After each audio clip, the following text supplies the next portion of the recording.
Provai e vede.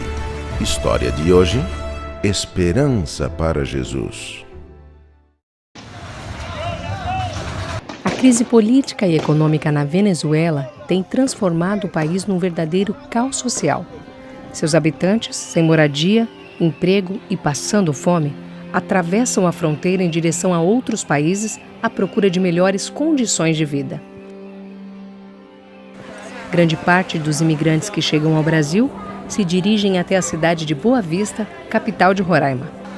Ali recebem um atendimento emergencial, alimentação, abrigo e documentação promovidos pela ONU, ADRA e outras organizações. Em seguida, aqueles que podem saem em busca de trabalho pelas ruas da cidade. Por todos os lados, os refugiados estão pedindo ajuda da população local. Hola, buenas tardes, amigo.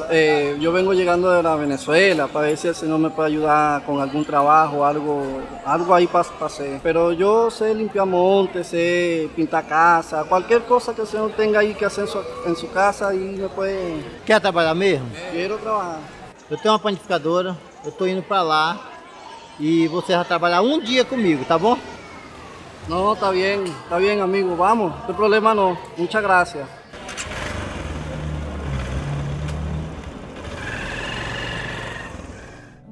Antes de indicar que trabalho deveria ser feito, João Lopes pediu a ele que contasse um pouco da sua história. Ele disse que havia deixado seu país em busca de um futuro melhor para ele e sua esposa. Formado em engenharia mecânica, Ramon trabalhava em 3 empregos, mas o que ganhava só dava para comer durante 15 dias. Após entrar legalmente no Brasil, pela cidade de Pacaraima, na divisa entre os 2 países, ele não teve outra opção senão andar a pé 212 quilômetros até Boa Vista. Durante os primeiros quilômetros de caminhada, sua mente se concentrava no enorme desconhecido à sua frente. Tentar a vida numa terra estranha, sem falar o idioma daquele país, conviver com pessoas de costumes diferentes, encontrar trabalho, moradia. Sem dinheiro e sem perspectivas, Ramon caminhava dia e noite, carregando apenas uma maleta que se arrastava pelo caminho. As estradas pareciam não ter fim, mas sua coragem e determinação eram muito maiores. Nos últimos quilômetros, uma placa indicava que aquela jornada tão desafiadora estava prestes a terminar. Chegando à capital, ele recebeu as primeiras orientações, um lugar para dormir e no início de cada noite ele participava de uma refeição preparada pela equipe do projeto Alimentando Esperança, organizado pela ADRA. João Lopes lhe mostrou o que devia fazer durante aquele único dia de trabalho. Mas ao final do dia, João, percebendo que o rapaz era um bom trabalhador, decidiu lhe dar a oportunidade de mais 5 dias de serviço. Para chegar à padaria, Ramon saía do abrigo às 4 da madrugada e andava a pé 14 quilômetros. Além de cuidar da limpeza, ele também aprendeu a fazer pão, se identificando bastante com a nova profissão. Depois de 30 dias trabalhados, João pagou pelos seus serviços e lhe deu as chaves da padaria, para que ele fosse o novo administrador. Além de acompanhá-lo nessa nova jornada, João Lopes e uma equipe da ADRA o levaram para conhecer a Igreja Adventista. Ele foi bem recebido pelos irmãos, participou dos louvores, fez orações, ouviu atentamente o sermão e aceitou o apelo do pastor para conhecer mais sobre a palavra de Deus. A ADRA promove ações comunitárias em todo o mundo. Na América do Sul, ela apoia mais de 350 mil imigrantes e refugiados a cada ano, recebendo-os, hospedando-os e alimentando-os e garantindo uma melhor condição sanitária, higiene pessoal e acesso à água potável, serviço de proteção, apoio psicológico, nutricional, saúde básica, cursos de idiomas e acesso a informações e documentos migratórios também são oferecidos pela ADRA. Para conhecer mais, acesse adraamericadosul.org.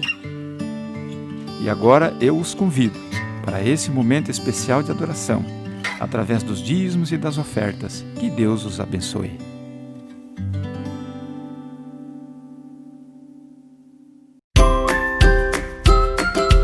Não acredito! Esqueci de trazer minha oferta de novo.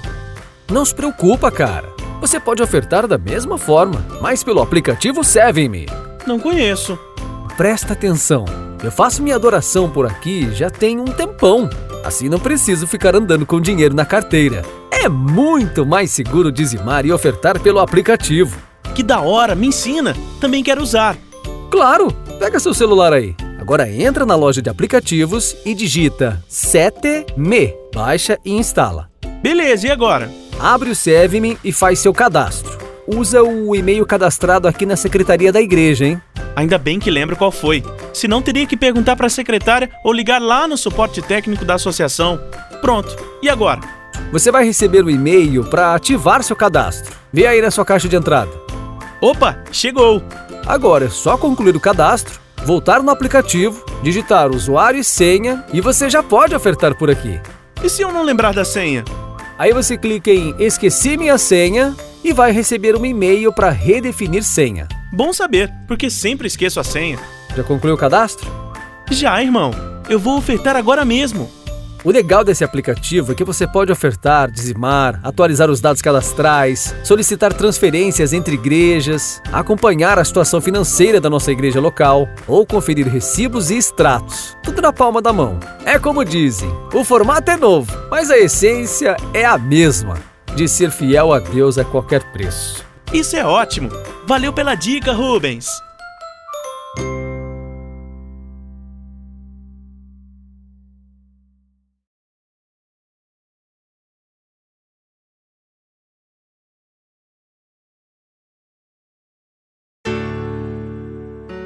Deixai vir a mim os pequeninos. Vinde a Jesus, vinde a Jesus. Deixai vir a mim os pequeninos. Os pequenos é o reino dos céus. Vinde a Jesus, Vinde a Jesus, vinde a Jesus. vinde a Jesus. Brancos e morenos, grandes e pequenos. Vinde a Jesus, Vinde a Jesus, dos pequenos é o reino dos céus. Deixai vir a mim os pequeninos. vinde a Jesus, vinde a Jesus. Deixai vir a mim os pequeninos. Os pequenos é o reino dos céus.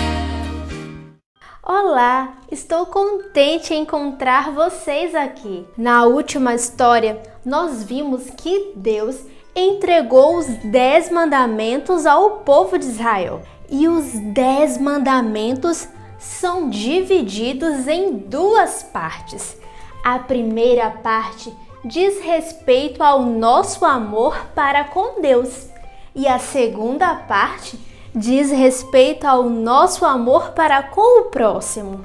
E hoje nós iremos falar sobre a primeira parte dos 10 mandamentos, onde fala sobre o amor para com Deus. E a primeira regra, o primeiro mandamento, diz o seguinte: não terás outros deuses diante de mim.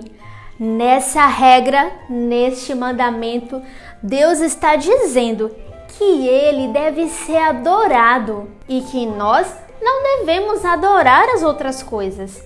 Mas muitas vezes, algumas pessoas ficam tanto tempo mexendo no celular, falando com outros, assistindo vídeos, que às vezes até esquecem de Deus e assim adoram a outras coisas ao invés de Deus.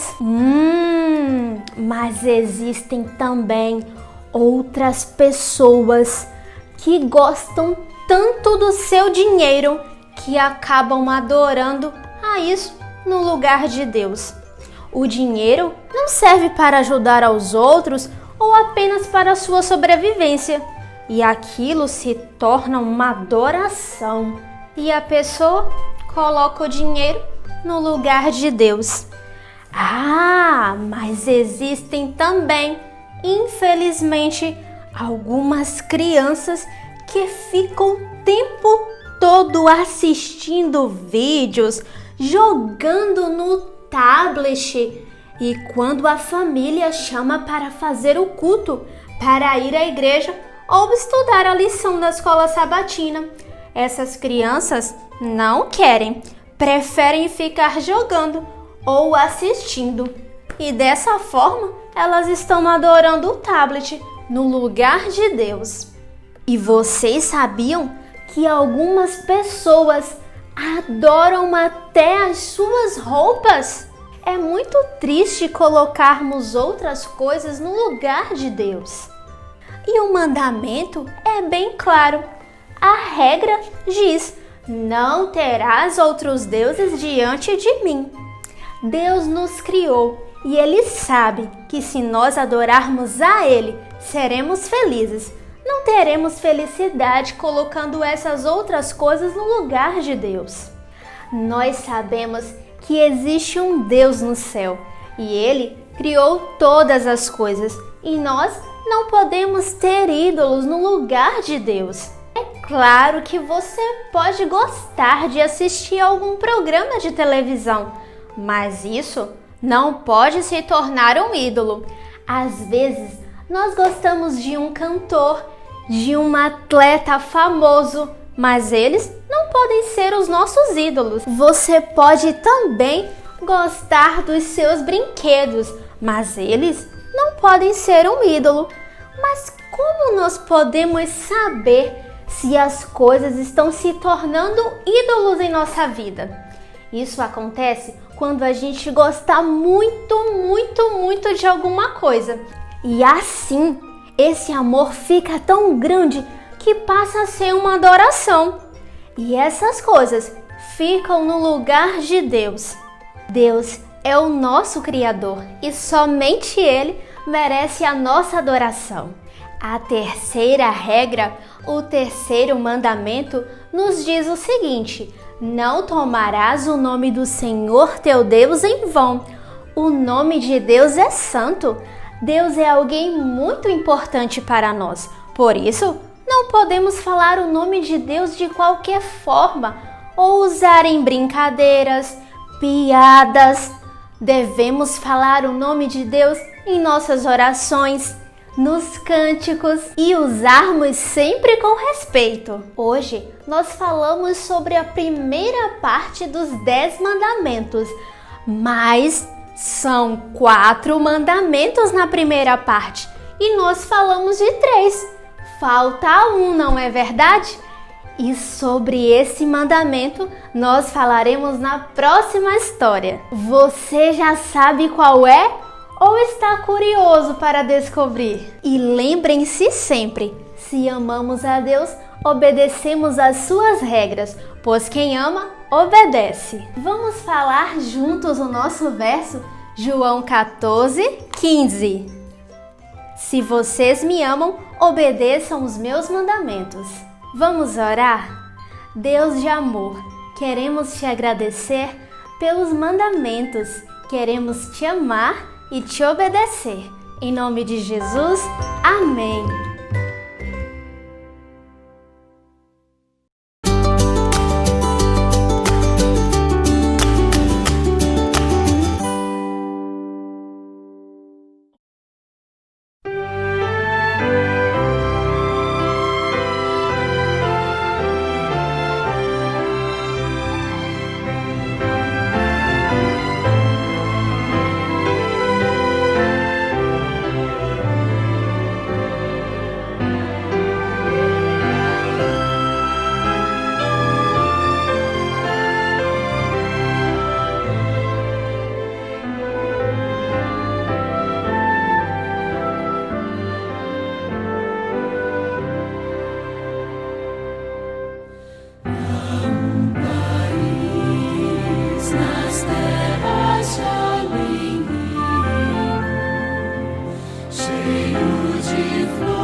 Tudo bem com você? Que bom encontrar com você aqui. Nós estamos dando continuidade à nossa série especial, O Começo do Fim.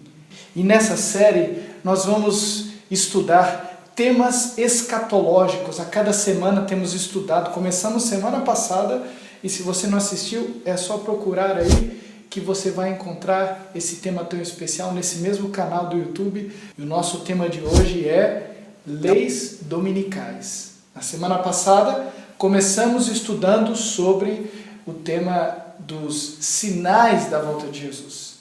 E hoje a gente dá prosseguimento com esse tema tão especial. E antes da gente estudar, eu quero convidar você para fechar os seus olhos aí onde você está. E nós vamos orar e pedir a bênção de Deus sobre esse estudo. Feche seus olhos, vamos orar? Senhor, obrigado porque hoje nós temos a oportunidade de abrir a Tua Palavra. Nós temos a oportunidade de estudar os eventos finais. E assim temos a oportunidade de renovar a nossa fé contigo. Fala, portanto, à nossa mente e ao nosso coração hoje. Porque nós queremos ouvir a Tua voz. E queremos que o Senhor, por favor, nos transforme e nos prepare para o encontro contigo quando o Senhor voltar. Eu te peço isso em nome de Jesus. Amém. Nosso texto bíblico de hoje está em Daniel capítulo 7, verso 25. Daniel capítulo 7, verso 25, que diz o seguinte: E proferirá palavras contra o Altíssimo, e destruirá os santos do Altíssimo, e cuidará em mudar os tempos e a lei. A Bíblia apresenta de maneira muito clara a ideia de que aqueles que aguardam a volta de Jesus e ficam firmes ao seu lado hão de sofrer perseguição. Isso acontece só por uma razão. Nesse mundo, nós estamos em guerra. Não estamos nesse mundo a passeio. E nessa guerra é impossível permanecer neutro. Precisamos escolher de que lado vamos lutar. A guerra é entre Deus e Satanás. Mas pelo que exatamente eles lutam? Perceba, no texto que a gente leu, 3 aspectos de Deus são atacados nessa guerra. Seu caráter, quando o texto diz que vai cuidar de falar palavras contra o Altíssimo. Suas posses, quando o texto diz do ataque aos santos. E sua autoridade, quando o texto diz sobre a mudar a sua lei. Dentro do grande cenário do conflito, a guerra não é conosco diretamente. Ela é contra Deus. Mas nós somos diretamente relacionados, pois este mundo é o campo de batalha. Com isso em mente, no estudo de hoje, nós vamos focar no ataque à autoridade de Deus, no caso, o ataque à sua lei. Perceba, como é que se ataca a autoridade do legislador? Vamos olhar para a lei que o legislador divino estabeleceu.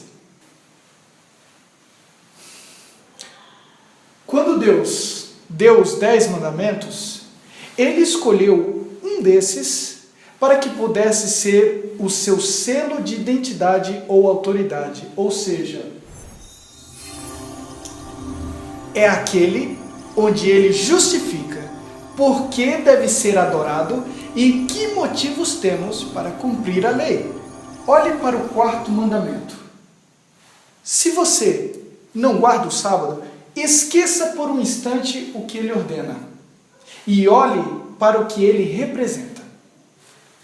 Ao justificar a sua ordem, Deus diz: lembra-te do dia de sábado para santificá-lo. Trabalharás 6 dias e neles farás todos os teus trabalhos. Mas o 7º dia é o sábado dedicado ao Senhor, o teu Deus. Nesse dia não farás trabalho nenhum, nem tu, nem teus filhos ou filhas, nem teus servos ou servas, nem teus animais, nem os estrangeiros que morarem em tuas cidades. Pois em 6 dias o Senhor fez os céus e a terra, o mar e tudo o que neles existe. Mas no 7º dia descansou. Portanto, o Senhor abençoou o 7º dia e o santificou. Entenda, o Criador tem autoridade sobre a criatura. Existem, no nosso mundo hoje, leis rígidas de direitos autorais em nossa sociedade que determinam que o Criador tem todos os direitos sobre a criatura. Um escritor tem total autoridade sobre a obra que foi escrita, produzida por ele. Um compositor é dono de sua produção musical. O 4º mandamento diz que nós não viemos por acaso. Nós somos uma produção especial, personalizada, cuidadosamente planejada. E por isso, o legislador, no caso, o próprio Criador, pode e deve legislar sobre a nossa vida. A partir do momento que o 4º mandamento é excluído dessa lei, toda a lei perde o significado. Não há razão mais para guardar ela. Por que eu devo cumprir a lei de Deus se não reconheço sua autoridade como Criador e minha limitação como criatura? Para acabar com a lei, portanto, eu não preciso acabar com os 10 mandamentos. Basta eu acabar com aquele que dá autoridade ao legislador. E a partir do momento que eu destruo a autoridade do legislador, a lei se torna vazia ou sem sentido. Agora você entende por que para se destruir a lei e, por consequência, retirar a autoridade do legislador, que é o próprio Deus, basta dirigir os seus ataques a um só mandamento. É nesse contexto que entendemos as leis dominicais, que hão de acontecer no final dos tempos. A lei dominical é, portanto, a imposição civil ao descumprimento do 4º mandamento da lei de Deus. No caso, a obrigação de guardarmos outro dia da semana em detrimento àquele que Deus estabeleceu. Quando estudamos esse assunto, precisamos entendê-lo sem sensacionalismo ou exageros. A primeira coisa que você precisa saber é que em vários lugares já existem leis dominicais sendo assinadas. E em esses lugares onde essas leis estão sendo assinadas e promulgadas são os lugares específicos, e essas leis têm abrangência local, no máximo nacional, referente a um país. É nosso papel lutar pela liberdade religiosa nos dias de hoje, para que possamos pregar o Evangelho ao mundo todo. Hoje, o papel dessas leis de cunho específico ocorre para impedir de maneira satânica a pregação e a liberdade de viver a fé daqueles que creem.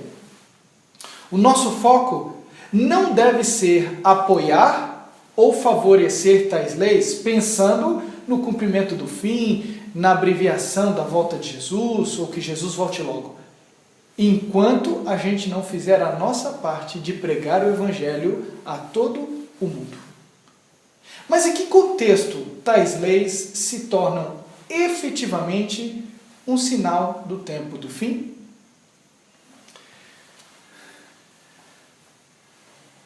A escritora Ellen White, ela já afirmava em seu tempo, ou seja, há mais de 100 anos atrás, que o movimento para leis dominicais já era trabalhado politicamente na sua época.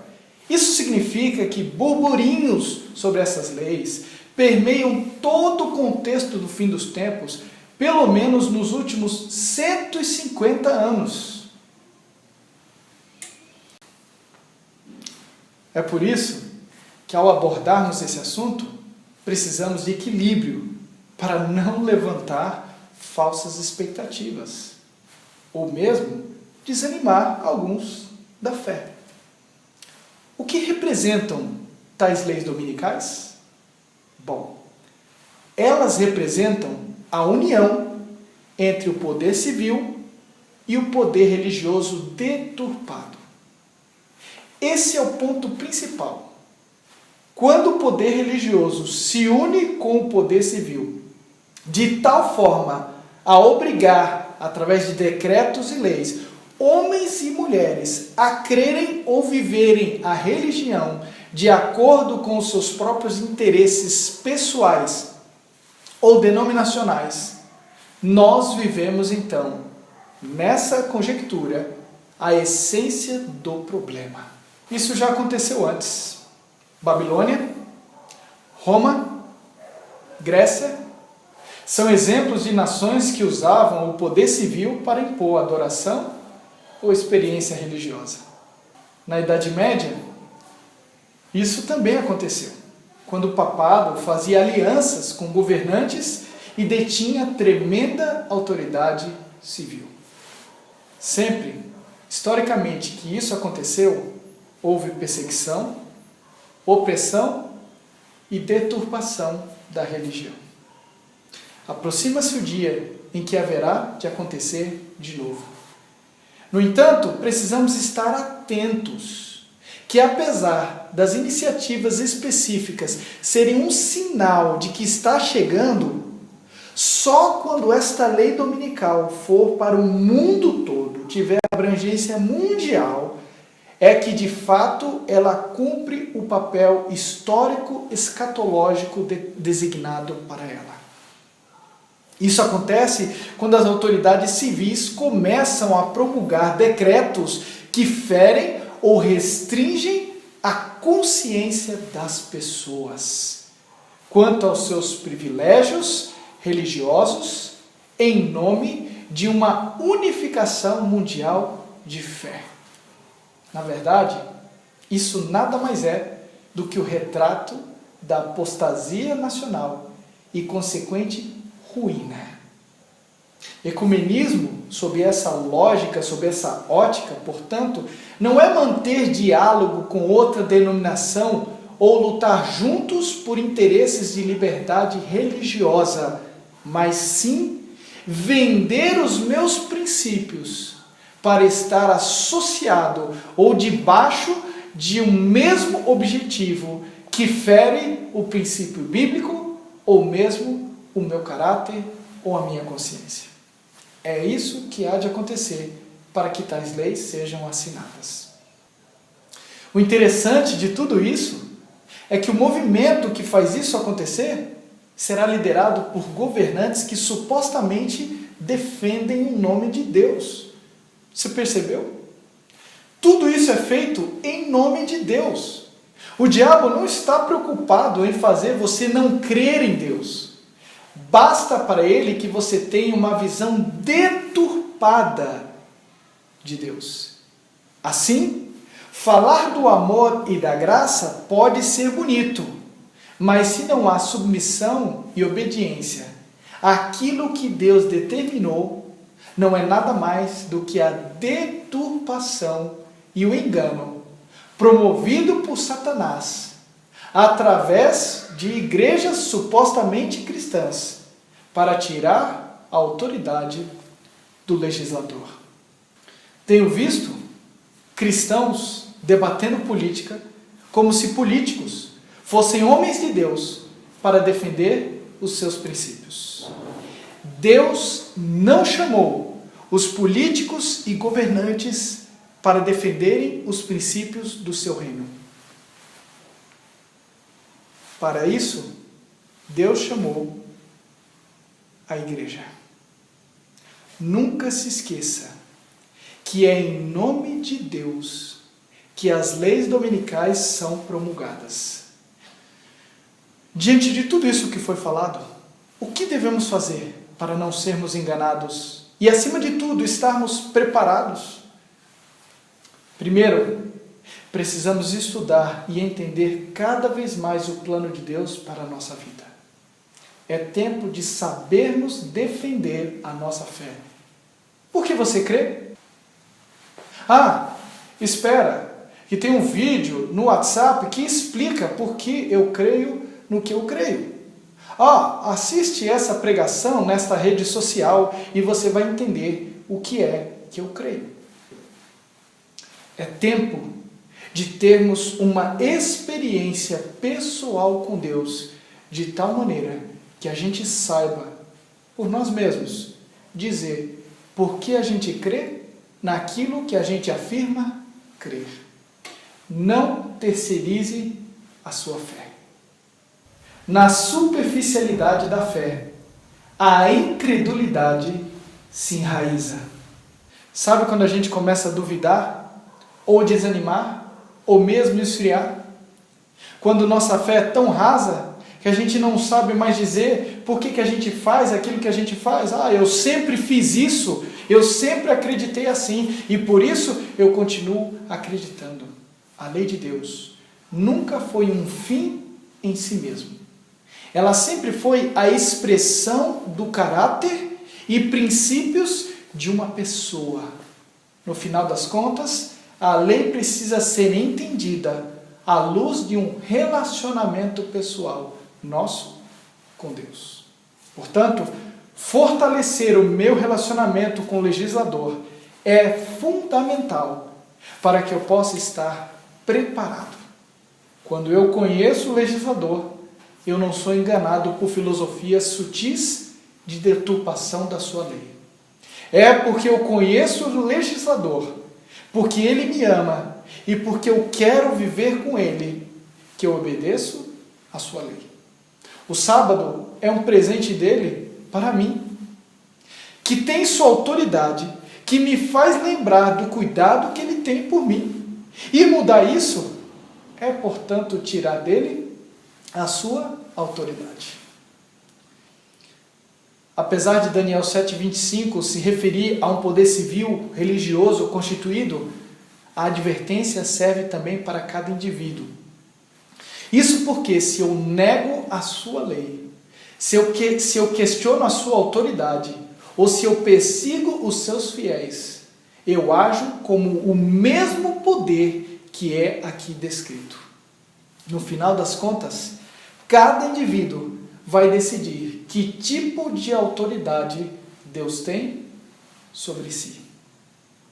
E aí cabe uma pergunta: quem é Deus para você?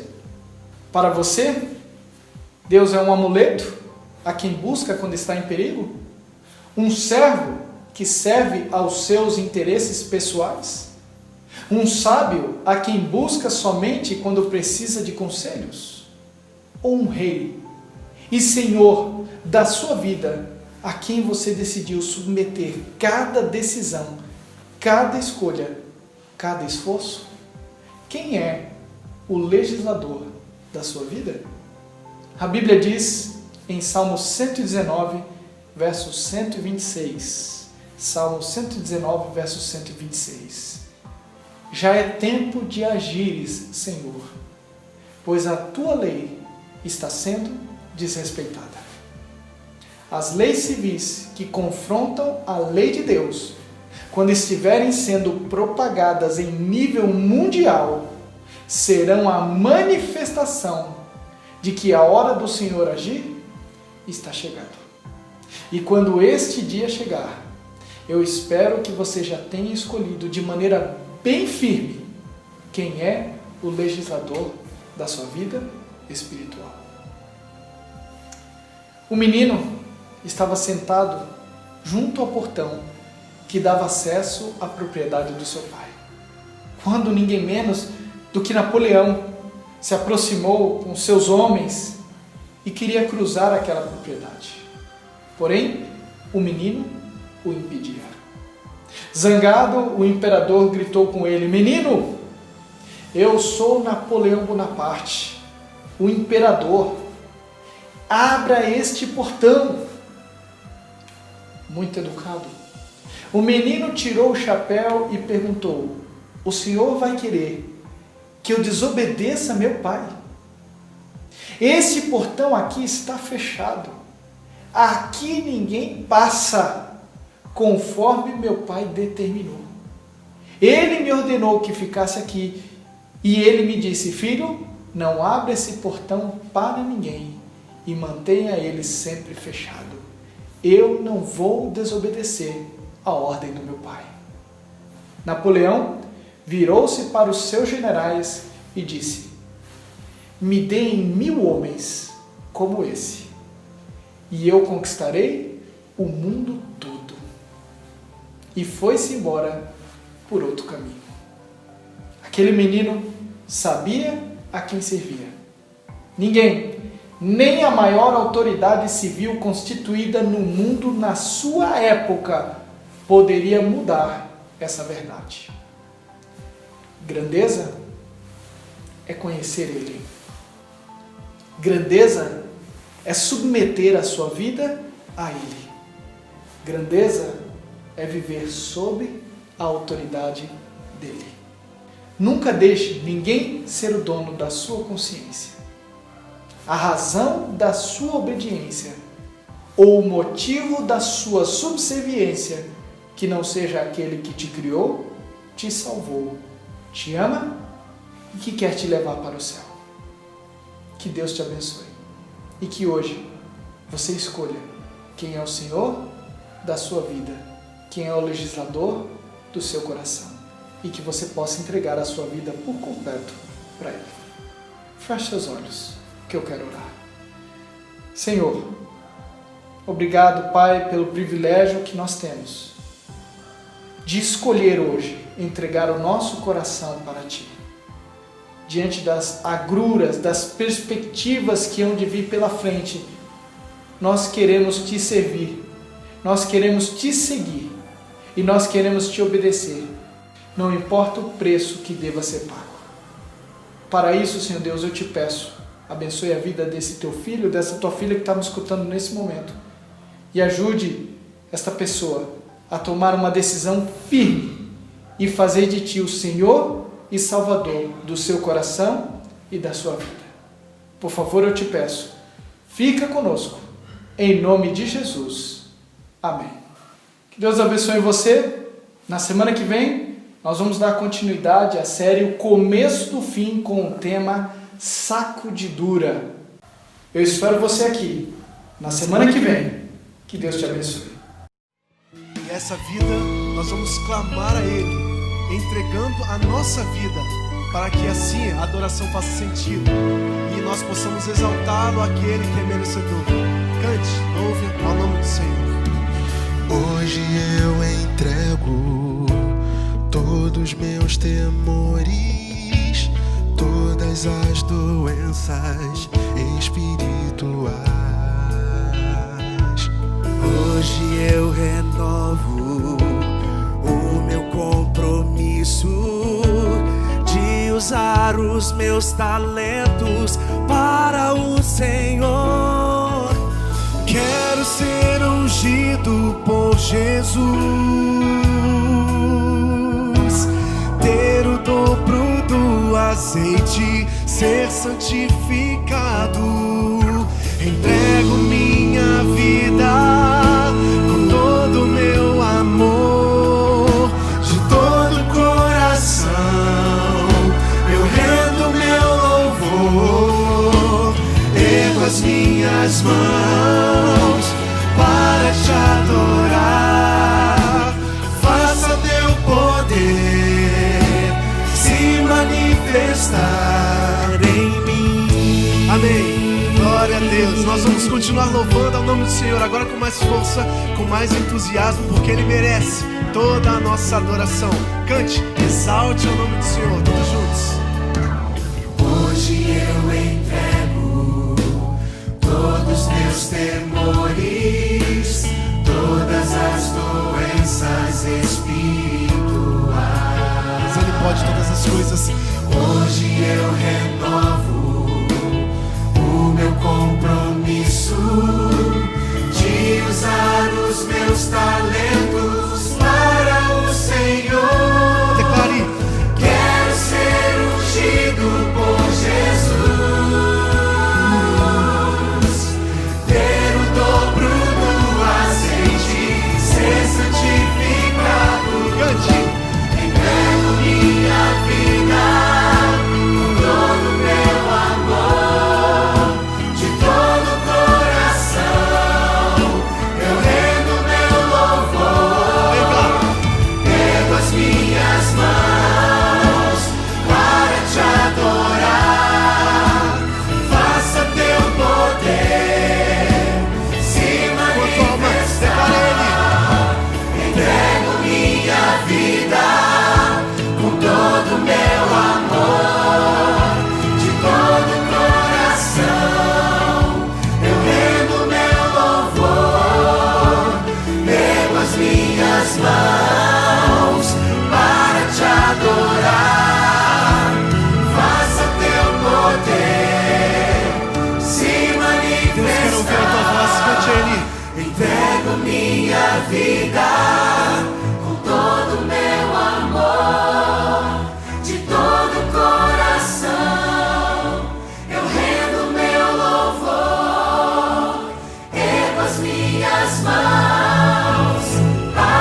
Aleluia.